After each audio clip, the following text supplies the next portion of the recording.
Friends, आज हम class 10 Kritika book का चैप्टर नंबर 1 पढ़ेंगे और उसे समझेंगे। एक्चुअली ये हिंदी है, इसे समझना क्या है, लेकिन मोस्ट ऑफ द स्टूडेंट्स को खुद से पढ़ने में बोरिंग्स होती है, इसीलिए हम पढ़ते हैं। जहाँ लड़कों का संग तहाँ बाजे मृदंग, जहाँ बूढ़ों का संग तहाँ खर्चे का तंग। इसका मीनिंग हुआ कि जहाँ कई सारे लड़के रहते हैं तो वहाँ शोरगुल करते हैं, और जो बूढ़े एक साथ बैठे रहते हैं तो उनको खर्च के बारे में ज़्यादा बातें करते हैं। हमारे पिता तड़के उठकर निबट नहाकर पूजा करने बैठ जाते थे। एक्चुअली ये लेखक अपने बारे में पूरी कहानी में बताएंगे, तो इसको हम पढ़ते जाते हैं। हमारे पिता तड़के उठकर निबट नहाकर पूजा करने बैठ जाते थे। तड़के का मतलब होता है झटपट, झटपट उठकर निबट नहाकर पूजा करने बैठ जाते थे। हम बचपन से ही उनके अंग लग गए थे। माता से केवल दूध पीने तक का नाता था, इसलिए पिता के साथ ही हम भी बाहर की बैठक में ही सोया करते। वह अपने साथ ही हमें भी उठाते और साथ ही नहला धुलाकर पूजा पर बिठा लेते। हम बबूत का तिलक लगा देने के लिए उनको दिक करने लगते थे। कुछ हंसकर, कुछ झुझलाकर और कुछ डांटकर वह हमारे चौड़े लीलार में त्रिपुंड कर देते थे। हमारी लीलार में भभूत खूब खुलती थी। यहाँ पे खुलती नहीं होगा, ये गलत लिखा है, खलती होगा। खलती थी मतलब अच्छी लगती थी। सिर में लंबी लंबी जटाएं थी। भभूत रमाने से हम खासे बम भोला बन जाते थे। पिताजी हमें बड़े प्यार से भोलानाथ कहकर पुकारते, पर असल में हमारा नाम तारकेश्वर नाथ। लेखक कह रहा है कि पिताजी हमें प्यार से भोलानाथ कहकर पुकारा करते थे, लेकिन हमारा नाम तारकेश्वर नाथ था। हम भी उनको बाबूजी कहकर पुकारा करते और माता को मैया। जब भी बाबूजी रामायण का पाठ करते, तब हम उनकी बगल में बैठे बैठे आईने में अपना मुंह निहारा करते थे। जब वह हमारी ओर देखते, तब हम कुछ लज्जाकर और मुस्कुराकर आईना नीचे रख देते थे। वह भी मुस्कुरा पड़ते थे। पूजा पाठ कर चुकने के बाद वह राम राम लिखने लगते। अपनी एक रामनामा बही पर 1000 राम नाम लिखकर वह उसे पाठ करने की पोथी के साथ बांध कर रख देते। यह लेखक अपने पिता के बारे में बता रहा है कि वो पाठ पूजा करने के बाद वो राम नाम लिखने लगते और 1000 बार लिखते और उसको पाठ करने की पोथी के साथ बांध कर रख देते थे। फिर 500 बार कागज़ के छोटे छोटे टुकड़ों पर राम नाम लिखकर आटे की गोलियों में लपेटते और उन गोलियों को लेकर गंगा जी की ओर चल पड़ते थे। उस समय भी हम उनके कंधों पर विराजमान रहते थे। विराजमान रहना मतलब होता है बैठे रहते थे। जब वह गंगा में एक एक आटे की गोलियां फेंककर मछलियों को खिलाने लगते, तब भी हम उनके कंधे पर ही बैठे बैठे हंसा करते थे। जब वह मछलियों को चारा देकर घर की ओर लौटने लगते, तब बीच रास्ते में झुके हुए पेड़ों की डालों पर हम बैठकर झूला झुलाते थे। उनको मतलब लेखक को झूला झुलाते थे। कभी कभी बाबूजी हमसे कुश्ती भी लड़ते। वह शिथिल होकर हमारे बल को बढ़ावा देते और उनको पछाड़ देते थे। यह उतान पड़ जाते और हम उनकी छाती पर चढ़ जाते थे। उतान पड़ना मतलब पीठ के बल लेटना। जब हम उनकी लंबी लंबी मूछें उखाड़ने लगते, तब वह हंसते हंसते हमारे हाथों को मूछों से छुड़ाकर उन्हें चूम लेते थे। फिर जब हमसे खट्टा और मीठा चूमा मांगते, तब हम बारी बारी कर अपना बायां और दाहिना गाल उनके मुंह की ओर फेर देते थे। बाएं का खट्टा चूमा लेकर जब वह दाहिने का मीठा चूमा लेने लगते, तब अपनी दाढ़ी या मूछ हमारे कोमल गालों पर गड़ा देते थे। हम झुझलाकर फिर उनकी मूछ नोचने लगते थे।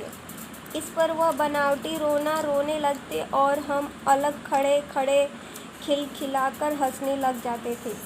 आगे लेखक कहता है अपने बारे में, उनके साथ हंसते हंसते जब हम घर आते, तब उनके साथ ही हम भी चौके पर खाना खाने बैठते थे। वह हमें अपने ही हाथ से फूल के एक कटोरे में गोरस और भात सानकर खिलाते थे। गोरस का मतलब होता है दूध। जब हम खाकर अफड़ जाते, तब मैया थोड़ा और खिलाने के लिए हट करती थी। उनकी माता हट करती थी मतलब जिद करती थी।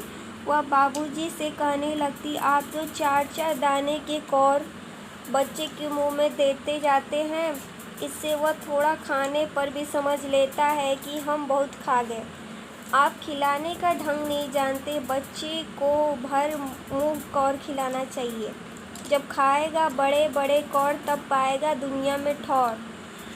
इसका मतलब हुआ कि जब बड़े बड़े कौर खाएगा तब दुनिया में ठौर मतलब होता है अर्थान या अवसर पाएगा।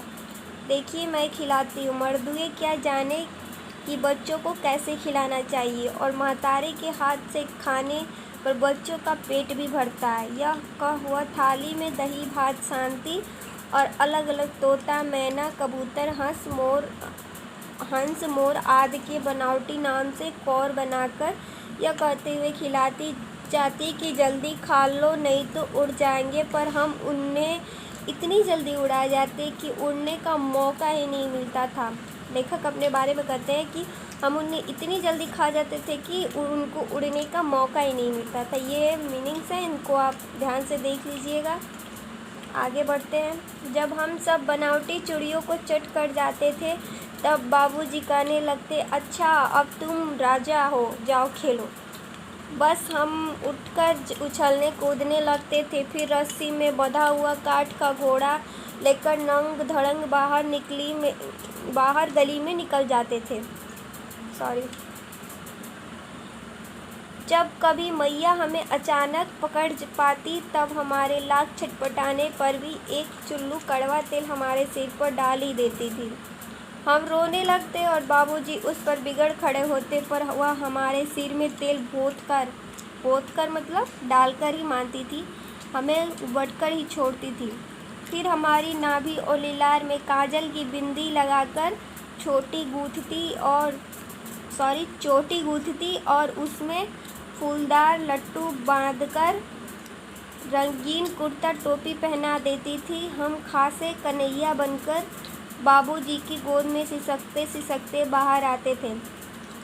बाहर आते ही हमारी बाट जोहने वाले बालकों का एक झुंड मिल जाता था। बाट जोहना मतलब इंतज़ार करना। हम उन खेल के साथियों को देखते ही सिसकना भूलकर बाबूजी की गोद से उतर पड़ते और अपने हमजोलियों के दल में मिलकर तमाशे करने लग जाते थे। तमाशे भी ऐसे वैसे नहीं, तरह तरह के नाटक। चबूतरे का एक कोना ही नाटक घर बनता था। बाबूजी जिस छोटी चौकी पर बैठकर नहाते थे वही रंगमंच बनती।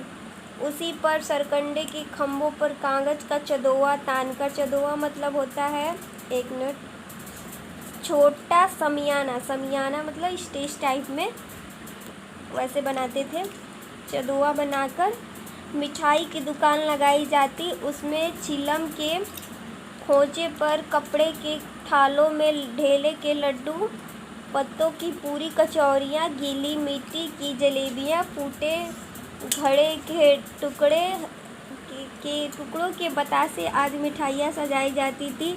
ठीकरों के बटखरे और जस्ते के छोटे छोटे टुकड़ों के पैसे बनते।